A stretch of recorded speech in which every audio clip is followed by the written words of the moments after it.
Bonsoir Natacha. Bonsoir Julien, bonsoir à tous et bienvenue dans le Journal de l'Afrique. Voici les principaux titres de ce vendredi 8 novembre. Pas de surprise à Madagascar.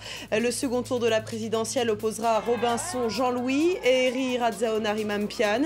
Les deux candidats, les deux poulains choisis par l'actuel homme fort de l'île, Andry Rajoelina, et l'ancien président Marc Ravalomanana.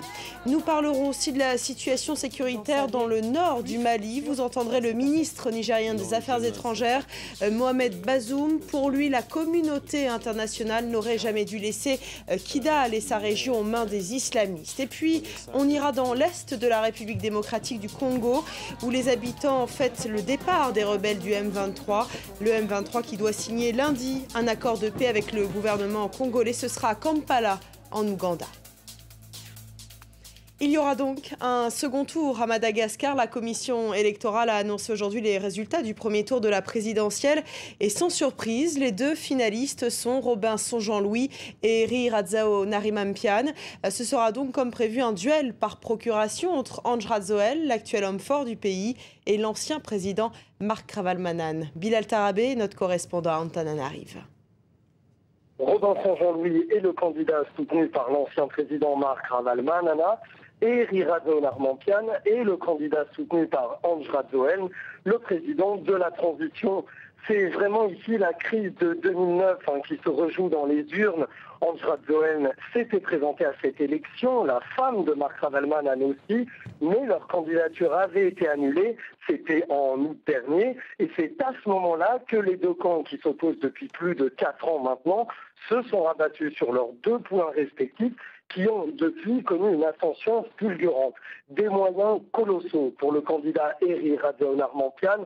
On parle de plusieurs dizaines de millions d'euros pour sa campagne. La base électorale de l'ancien président Marc Ravalomanana et les déçus de la transition du côté de Robinson Jean-Louis. Natacha. Bilal, à quoi peut-on s'attendre pour le second tour? Cela pourrait apparemment être plus serré que prévu. Absolument. Il va surtout falloir surveiller les jeux d'alliance et notamment ce que vont faire deux hommes. Alors le premier s'appelle Adzu Angianainarvelu, ancien ministre et vice-premier ministre en charge du développement et ancien proche d'Andry Rajoelina. Cet homme a décidé de faire cavalier seul et c'est la vraie surprise de cette élection puisqu'il est arrivé troisième avec 10,95% des voix. Ensuite, il y a le quatrième de ce premier tour, Roland Ratsiraka, 9% des voix. Comme son nom l'indique, c'est le neveu de l'ancien président Didier Ratsiraka.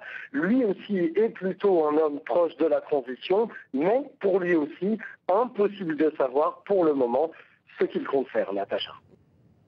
Un accrochage a eu lieu dans le nord-est du Mali aujourd'hui entre des hommes armés et des soldats maliens. Selon eux, les bandits étaient des rebelles Touaregs. 3 d'entre eux ont été tués. La situation, vous le voyez, reste donc très difficile dans cette région du Mali, frontalière avec le Niger. Nous avons reçu tout à l'heure le ministre nigérien des Affaires étrangères, Mohamed Bazoum. Et pour lui, la communauté internationale a fait une grave erreur dans le nord du Mali. Pour lui, c'est elle qui est en partie responsable de la situation actuelle. Alors, qu'aurait dû-elle faire? On écoute la réponse du chef de la diplomatie nigérienne. Entrer dans Kidal de force, bombarder les camps de terroristes dans Kidal, qui étaient bien connus, bien répertoriés, avec toutes les données GPS nécessaires à cet effet. On aurait fait à Kidal ce qu'on a fait à Bamako et à Gao, qu'on se serait retrouvé dans une situation fondamentalement différente pour tout le Mali et on aurait eu à faire face à des ennemis qu'on aurait traités comme la situation du terrain l'exigerait, tout simplement. Pourquoi la communauté internationale, selon vous, n'est pas intervenue à Kidal comme elle l'a fait à Gao, au Tombouctou, justement? C'est ça le mystère insondable auquel nous avons toujours été confrontés au Niger et face auquel nous sommes restés perplexes. Nous avons essayé d'expliquer aux uns et aux autres que cette situation est aberrante et elle contient les germes des dangers de demain. Mais nous sommes un petit pays qu'on n'écoute pas souvent, qu'on n'écoute pas suffisamment. Et voilà, aujourd'hui, nous payons cash avec ce qui s'est passé le 2 novembre dernier ces choses-là que nous n'avons pas faites et que nous aurions dû faire. Et à propos de cet événement du 2 novembre dernier, l'assassinat de Ghislaine Dupont et Claude Verlon, sachez que les enquêteurs maliens et français recherchent toujours un Touareg suspecté d'avoir planifié l'enlèvement de nos deux confrères. Cet homme, identifié comme étant Baye Ag Bakabo, serait le propriétaire du véhicule ayant servi au kidnapping des deux journalistes. Les Maliens de France ont souhaité rendre un dernier hommage à ces deux confrères et ils ont fait une marche blanche dans Paris aujourd'hui jusqu'au siège de RFI. Je vous propose d'écouter l'un des Maliens qui a participé. C'est important parce que les deux journalistes qui ont perdu leur vie n'ont pas perdu leur vie pour RFI seulement, ils ont perdu leur vie au nom de l'information et ils ont perdu leur vie aussi au nom de tous les Maliens. Donc nous faisons partie de la diaspora malienne en France, donc c'est normal qu'on soit là, qu'on partage ce moment difficile avec eux. Direction à présent la Mauritanie où la campagne pour les législatives et les municipales du 23 novembre prochain a débuté aujourd'hui. Une partie de l'opposition a déjà annoncé qu'elle boycotterait le scrutin. Cela ne risque-t-il pas d'entacher la crédibilité des élections? Nicolas Germain a pu poser la question au ministre mauritanien de la communication. Écoutez. L'opposition ne boycotte pas les élections. Une partie minoritaire au sein de l'opposition a décidé de boycotter les élections.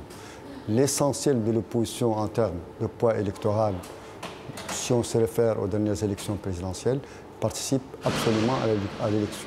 Je considère que la majorité en termes de poids électoral relatif de l'opposition participe absolument aux élections. À part deux formations politiques essentielles et d'autres partis de moindre importance, il n'y a pas de boycott substantiel des élections. L'accord de paix entre la République démocratique du Congo et les rebelles du M23 doit être signé lundi à Kampala, la capitale de l'Ouganda, pays médiateur dans cette crise. Cet accord doit régler le sort des combattants de la rébellion et notamment de ceux qui se sont réfugiés en Ouganda ces derniers jours, parmi lesquels le chef militaire du M23, Sultani Makenga. Sa présence en Ouganda a été confirmée officiellement aujourd'hui. Alors dans l'est de la RDC, en tout cas, c'est le soulagement. On fête le départ des rebelles. Nicolas Germain. Les écoliers de Kibumba jubilent. Ils sont autorisés à quitter leur salle de classe pour célébrer la victoire de l'armée congolaise. Cette semaine, les rebelles du M23 ont fini par déposer les armes. Oui, nous sommes sortis de l'école à cause de la joie parce que nous étions dans les mains des rebelles. Alors nos FARDC nous ont libérés. Les adultes de cette ville située à 20 km de Goma ont aussi fêté la victoire de leur armée. Ici, certains habitants accusent le M23 d'avoir commis des exactions. Lorsque le M23 a pris notre territoire, ils ont commis des atrocités. Des femmes ont été violées, des hommes ont été forcés à travailler. Et ils étaient battus parfois. À Kibumba, des fosses communes ont aussi été découvertes. Elles contiennent des ossements d'adultes et d'enfants. Les autorités congolaises ont annoncé la création d'une commission d'enquête. La police italienne annonce l'arrestation d'un Somalien de 24 ans soupçonné d'avoir organisé le transport de migrants dans ce bateau qui a coulé début octobre près de Lampedusa. Souvenez-vous, le drame avait fait 366 morts. On a appris également que des dizaines de personnes qui ont voyagé dans cette embarcation ont été séquestrées, torturées. Des femmes ont été violées avant leur départ de Libye. Le calme est revenu à Tripoli aujourd'hui après une nuit de violence. De violents combats entre des milices rivales ont fait 2 morts en plein centre de la capitale libyenne.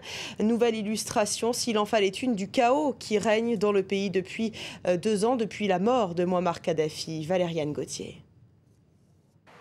Au lendemain d'une nuit de violence, le calme semble revenu sur Tripoli. Mais les habitants sont excédés. Nous réclamons la fin de ce gouvernement aussitôt que possible. Pas aujourd'hui ni demain, mais nous la voulions jeudi soir. Nous vivons dans une jungle. Que fait le gouvernement ? Nous avons besoin de l'armée. J'appelle le peuple libyen à descendre dans les rues et à demander de réelles institutions militaires. Où est l'armée ? Où est la police ? Je dis aux Libyens, nous devons réclamer nos droits. La veille, la capitale a été le théâtre de violents combats entre milices rivales. À l'origine de ces affrontements, la mort d'un chef de brigade que ces hommes ont voulu venger. Les groupes armés se sont affrontés toute la nuit, chacun essayant de gagner du terrain. Les tirs ont retenti pendant plusieurs heures, semant la panique parmi les habitants. Ils ont tiré sur nos appartements, sur nos immeubles, sur nos maisons. Ce n'est plus la Libye, c'est la Somalie. Regardez, ça recommence. Cet épisode témoigne, une fois de plus, du climat explosif qui règne en Libye. Les milices font désormais la loi, alors que les autorités de transition peinent à former une armée et une police professionnelles. Elles ont fait appel aux anciens rebelles ayant combattu le régime de Kadhafi. Ils étaient censés assurer la sécurité de la ville. Voilà pour l'essentiel de l'actualité africaine, Julien. Merci Natacha, retour de l'info dans 3 minutes avec le journal de 23h.